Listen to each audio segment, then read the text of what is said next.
안녕하세요. 저는 46살 여자입니다. 어렸을 적 우리는 제법 넉넉하게 사는 중산층 집안이었습니다. 사업을 하는 아빠는 경제적으로도 가정적으로도 든든한 존재였고, 엄마가 몸이 약한 것 빼고는 형제 4명과 우애 좋게 잘 지냈습니다. 저의 남매들은 영특하고 똑똑한 편이었습니다. 언니는 미술에 탁월한 재능이 있었고, 동생 한 명은 법조인이 되고 싶어 했으며, 다른 동생은 의사가 되고 싶었습니다.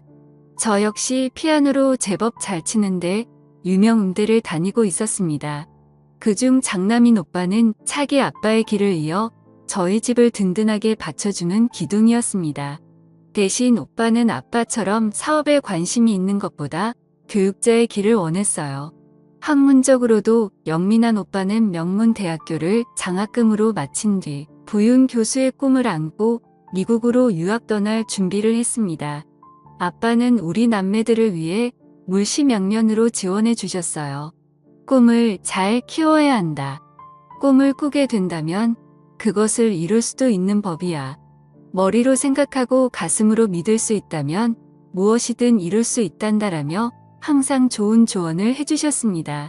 저를 비롯한 남매들은 저희 아버지를 진심으로 존경했고, 그 시절 제가 기억하는 가족이 가장 행복했던 시절이었습니다.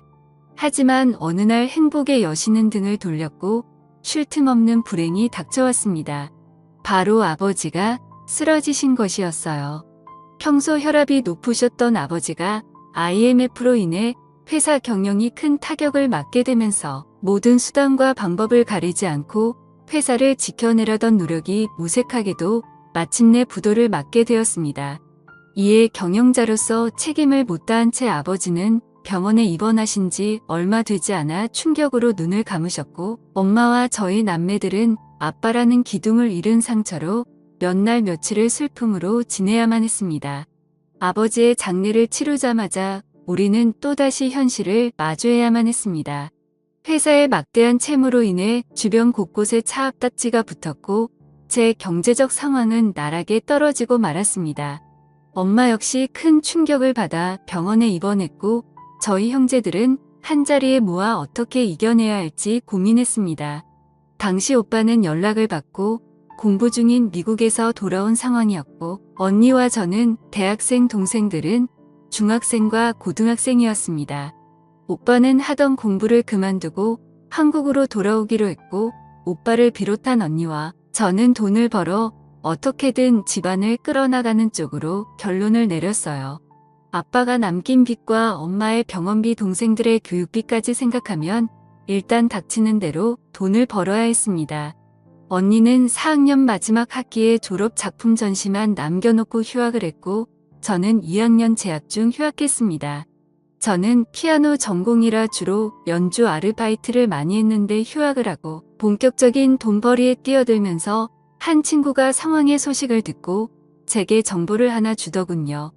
사실은 강남 쪽에 밤에 연주하면서 손님을 많이 모으는 바가 있는데, 소문을 듣자니 그쪽에 돈을 그렇게 많이 주는데 하는 애들은 그것만 한다고 너도 한번 가보는 게 어때라고 했습니다.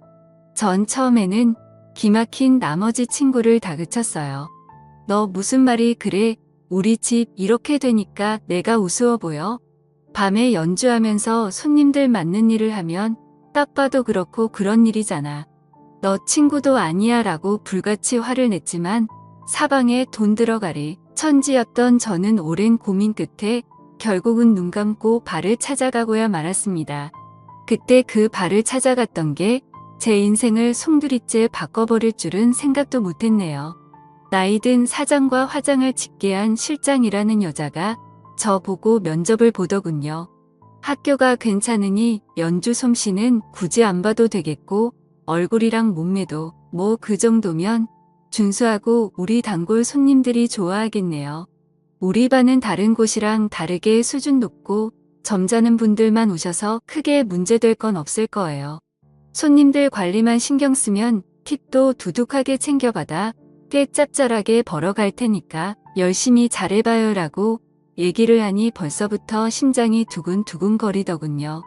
저는 가족한테는 연습을 핑계로 당분간 학교 근처 친구네에서 지내다가 그날 밤부터 바로 근무에 돌입하기로 했습니다. 실제로 저와 같이 일하는 아가씨들은 저와 같이 음대생들이었고 전공도 가지각색이었어요. 바이올린, 피아노, 블루, 트럼펫, 큐바 등등 악기 편성 또한 다양했습니다. 주로 클래식이나 재즈를 연주했고 손님들의 호응에 따라 지목받으면 곁으로 가서 맞춰주었습니다. 바에서 말한 대로 점잖은 고객들이 대다수 많이 오긴 했지만 간혹 멍멍이 같은 손님들도 들리고는 해서 그야말로 손님복은 복불복이었습니다. 주로 옆에서 잔을 채워주고 말도 묻어주는 일을 했지만 간혹 분위기 취해선을 넘는 위험한 제안도 많이 받기도 했어요. 그런 손님들 간상히 떼버리고 제가 벌었던 수입은 낮에 뼈 빠지게 번 수입과는 비교도 되지 않을 만큼 많았습니다. 저는 기쁜 마음에 동생에게 용돈을 팍팍 줬고 엄마의 밀린 병원비도 납부했어요. 언니 오빠는 제게 어디서 돈이 나서 그렇게 많이 쓰냐고 하는데 사실대로 말할 수 없었던 저는 어영부영 넘어갔습니다. 그러던 어느 날 바에서 피아노 연주를 하고 있던 저는 누군가의 지목을 받게 되었습니다. 앞볼을 두고 익숙하게 손님의 옆으로 갔는데 근데요 아저씨가 여긴 어떻게 오셨어요? 저를 지목한 손님은 다름 아닌 제가 아는 아버지의 친구분이셨습니다. 아빠에게 어릴 적 고향 친구이자 사업 파트너였던 아저씨. 저의 남매들 어릴 때부터 하나 같이 잘 챙겨주셨던 바로 그분이셨습니다. 반가운 마음에 인사를 하자 아버지 친구분은 웃으시더군요. 원래 내가 여기 단골이었는데 요새 일이 바빠 잠시 못 들렸거든. 이 근처에서 볼 일이 있어 머리 식힐 겸 잠시 들렀는데 내가 연주를 하고 있더구나 하고 술을 권유하시는데 저는 어찌됐든 손님은 손님인지라 잔을 채워드리고 아저씨와 잔을 부딪혔습니다. 아버지 친구분이랑 일하고 있자니 사실 자리가 불편하긴 했지만 당시에는 어찌됐든 반가운 마음이 커서 서로의 근황을 주고받기 바빴습니다. 참 아저씨 아들인 오빠는 잘 지내죠? 결혼했다는 소식 들었어요. 제 첫사랑이 사실 오빠였는데 아저씨랑 오빠랑 집에 놀러오면 언니랑 저랑 맨날 오빠 차지하려고 했잖아요. 아빠는 우리 속도 모르고 서로 사이좋게 놀아 말했고 그때가 불과 몇 년 전밖에 안 된 것 같은데 모든 게 너무 많이 바뀌어 버렸어요 라고 말하면서 저도 모르게 눈가가 붉어지며 눈물이 고이더군요. 아저씨는 제게 손수건을 내밀며 눈물을 닦아주고 안아주었습니다. 다 잊고 이제 새로 시작해야지. 지나간 과거를 붙들고 살아봤자 뭐하겠니? 앞으로 현실에 맞춰 살아야지. 앞으로 종종 너를 보기 위해 와야겠구나 하고 하시며 제게 수표 몇 장을 꺼내 쥐어주셨습니다. 아저씨의 마음이 따뜻해 저와 얼마나 고맙던지요. 그때까지만 해도 전 아저씨가 무슨 마음으로 다가오는 건지 알 수 없었습니다. 아저씨와 저는 그 이후로 봐서 항상 만남을 가졌습니다. 처음에는 아빠 친구로서 제게 삶의 희망적인 조언도 주시고 좋은 말씀도 많이 해주셨습니다. 엄마 약값이나 하라고 따로 돈을 보태주기로 했어요. 그때마다 얼마나 감사하고 눈물 나던지요. 아빠가 좋은 친구를 두신 덕분에 우리가 힘이 되는구나 싶어 항상 고마움을 갖고 살았습니다. 그런데 점차 시간이 갈수록 집안일부터 개인적인 일까지 대화를 시작하다가 시간이 갈수록 점차 원치 않는 말들까지 듣게 되어 당황스러웠습니다. 술에 취한 것도 아닌데 갑자기 이런 말을 하더군요. 부인이랑 정내미가 떨어진 지 오래야. 몇 번이나 아들 생각해서 계속 붙잡아 살아줬는데 영 재미가 없어. 아들도 장가 보내겠다. 나도 이제 내 청춘 좀 찾고 싶은데 요새 내가 어느 여자와 사랑에 좀 빠졌거든요 라고 얘기하면서 절 보고 제 손을 잡는데 저는 순간 온몸에 소름이 돋아 어색하게 웃으며 손을 빼내었습니다. 그래서 제 손을 다시 잡는 아저씨가 말했습니다. 너 나랑 만나볼래? 너 돈 필요하다며 이런 데서 일하지 말고 차라리 나랑 연애하면 내가 여기서 일하는 월급보다 더 많이 줄게. 여기저기 남자들과 얽힌 것보다 차라리 나랑만 있는 게 깨끗하지. 네 아버지 우정 생각해서 좀 나이 먹으면 나중에 내가 너 시집도 보내줄게라고 하며 얘기했고, 저는 도저히 못 참겠다 싶어 그 사람 얼굴에 잔을 부어버리고 자리를 박차고 나왔습니다. 울면서 집으로 막 달려갔는데 처음으로 제가 하고 있는 일이 부끄러웠다고 느껴지더군요. 돈을 벌기 위해서라면 무슨 짓이든 하려 했는데 저로 인해 결국 아버지의 명예까지 더럽히게 된 것 같아 죄스러웠습니다. 그 길로 바로 집에 돌아와서 얼마나 울었는지 모릅니다. 언니와 동생들이 간만에 만난 제 태도가 당황스러웠는지 방문을 두드리며 걱정했지만 어떠한 말도 할 수 없었던 저는 분에 사무쳐서 울기만 했네요. 저는 충격이 심해 발을 그만두었고 다시 평범한 일자리를 구했지만 쉽게 돈 버는 맛을 봐버린지라 성에 차질 않았습니다.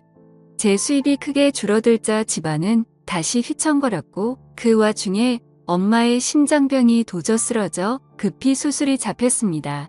생활비와 빚만으로 허덕이고 있는 신세에 엄마의 큰 금액의 수술비까지 감당할 수가 없겠더군요. 그렇다고 엄마 수술을 미룰 수도 없는 상황이었고요. 저는 결국 국리 끝에 아저씨한테 연락을 했고 아저씨는 우습게도 제 전화 한 통에 병원으로 달려와 엄마 수술비로 큰 돈을 서슴지 않고 내놓았습니다. 가족들은 그 시커먼 속내도 모른 채 얼마나 고마워했던지, 특히나 엄마는 감사하다며 아저씨 앞에서 감동받아 우시기까지 했습니다. 아저씨는 저희 가족들에게 힘들어도 조금만 힘내십시오. 용기와 희망을 잃지 않고 살다 보면 언젠간 볕들 날이 있을 거에 내 친구 녀석 가족이면 제 가족이나 마찬가지니까 제가 물심양면으로 돕겠습니다. 라고 든든하게 말하니 가족들 아저씨한테 다 넘어가 버렸습니다. 가족들의 환심을 산 뒤 저를 따로 불러 주소 하나를 주더군요. 이곳이 내 오피스텔 주소야. 앞으로 이곳에서 자주 보자라고 했습니다. 저는 그렇게 30여 년 차이 나는 아버지 친구와 파국의 미래가 보이는 더러운 사이를 시작했습니다. 대가로 저는 그토록 필요했던 돈을 얻었고요. 아저씨가 저를 어찌나 마음에 들어 있는지 말만 잘하면 원하는 금액을 쉽게 나오더군요. 저로 인해 조금씩 집안 환경은 나아지기 시작했습니다. 언니 마지막 학기도 잘 마쳤고 동생들 학원도 좋은 데로 옮겨 원하는 대학 진학을 위해 뒷바라지를 아낌없이 해줬어요. 집도 조금 나은 환경으로 이사하게 해줬습니다. 형제들은 제가 큰 돈을 벌어오자 처음에는 그 돈 어떻게 벌었냐고 캐묻고 의심했지만 점차 자신에게 돌아오는 혜택이 많아지니 입을 다물었습니다. 제가 돈을 내놓지 않으면 살 수가 없으니 뭔가 찝찝한 일을 한담 뭐라 할 재간이 없어 아예 입을 닫은 것입니다. 처음엔 곤란하지 않아 다행이다 싶었지만 한편으론 형제들이 무서워지더군요. 그러다가 교수의 꿈을 포기한 최학원 강사로 월급쟁이 노릇하고 있던 오빠가 저를 앉혀놓고 말했습니다. 나 사실은 미국에 있는 교수님께 연락이 왔어. 내 사정 알고 장학금 지원해 주시겠다는데 일단 미국에 들어가려면 최소한의 보증금이 필요해. 내가 나 좀 도와주면 안 될까? 이번이 나한테는 정말 마지막 기회라서 그래. 평생 안 잊을게 라고 말하는데 저는 오빠의 절실함이 가슴 안쪽까지 전해져와 모른 척할 수가 없었습니다. 그날 밤 저는 저를 찾은 아저씨에게 오빠가 필요한 돈을 요구했네요. 처음에는 금액이 커서 안 되겠다던 아저씨도 제가 술수를 부리자 결국 오빠를 위한 돈을 마련해 주었고 오빠는 그 길로 제게 고맙다는 말도 없이 미국으로 떠나버렸습니다. 그리고 그 이후로 20여 년이 흘렀습니다. 20년 동안 수많은 일들이 있었지만 사연으로서는 말로 못다하는 점 양해 부탁드립니다. 대강 큰 틀만 말씀드린다면 저는 그 이후로 그렇게 향후 몇 년간 아저씨의 첩생활을 하면서 아저씨 본부인에게 머리채도 잡혀보고 온갖 더러운 꼴 비참한 꼴도 당해보고 심지어 아저씨의 아이까지 갖게 되었습니다. 본부인으로 인해 집안에까지 모든 일이 알려지게 되었고 저는 가족들에게 돌이킬 수 없는 낙인이 찍혀왔습니다. 집안을 일으켜 세운 긍정적인 대가는 창으로 혹독했네요. 이혼모가 돼버린 저에게 아저씨는 시집 보내주겠다는 약속을 저버리고 더 어리고 예쁜 여자에게 마음을 뺏겨가 버렸습니다. 아이까지 낳고 첩생활하면서 받은 돈이 상당히 있음에도 불구하고 제 수중에 가진 재산은 얼마 되지 않았어요. 허나 정작 제 도움 받은 형제들은 다 잘되어 떵떵거리며 잘 살게 되었습니다. 오빠는 돌아와서 그토록 바랬던 정교수가 되었고 집안 좋은 여자와 결혼을 했습니다.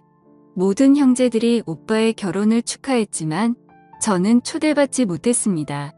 해냐 제가 알까봐 다들 쉬쉬했고 그건 다른 형제들의 일도 마찬가지였어요.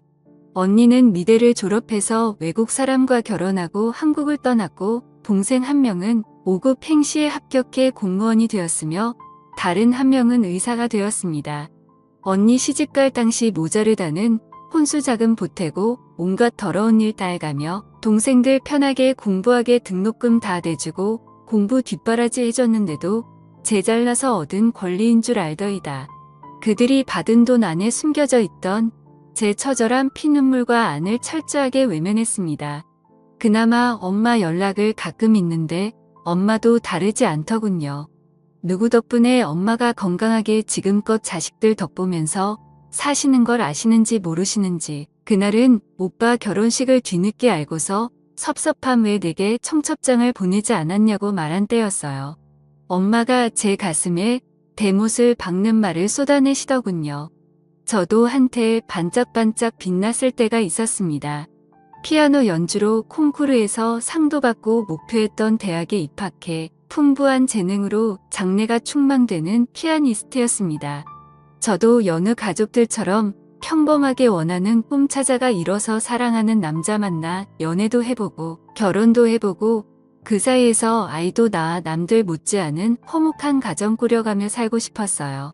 그렇지만 가족을 위해 모든 걸 다 희생했는데 그들은 단말 다 빼먹은 제 몸뚱아리가 쓸모 없어졌다고 이제와 그림자로 살려만 하는지 모르겠습니다. 창피하고 부끄러워하고 수치스러워하는 존재 그게 제 이름이 되어버린 지금의 현실을 제가 어떻게 이겨나가야 할지 모르겠네요. 게다가 제일 마음 아픈 건 지금은 저와 같이 살고 있지 않는 내 아들 대가로 그 아이를 얻은 건 엄마로서 행복이자 존재로서 불행이었습니다. 만약 제게 젊은 시절이 다시 온다면 아름다운 신의 선물 같은 싱그러운 날이 온다면 전 절대 저를 위해서만 살아갈 것입니다. 가족들이 잘 살게 된 것은 매우 기쁘고 좋은 일이지만 만일 가족들을 위해 인생을 낭비하지 않았다면 아마 부모 형제하고 등지지 않고 지금처럼 씁쓸한 결과를 맞이하지 않았을 거라 생각이 듭니다. 감사합니다.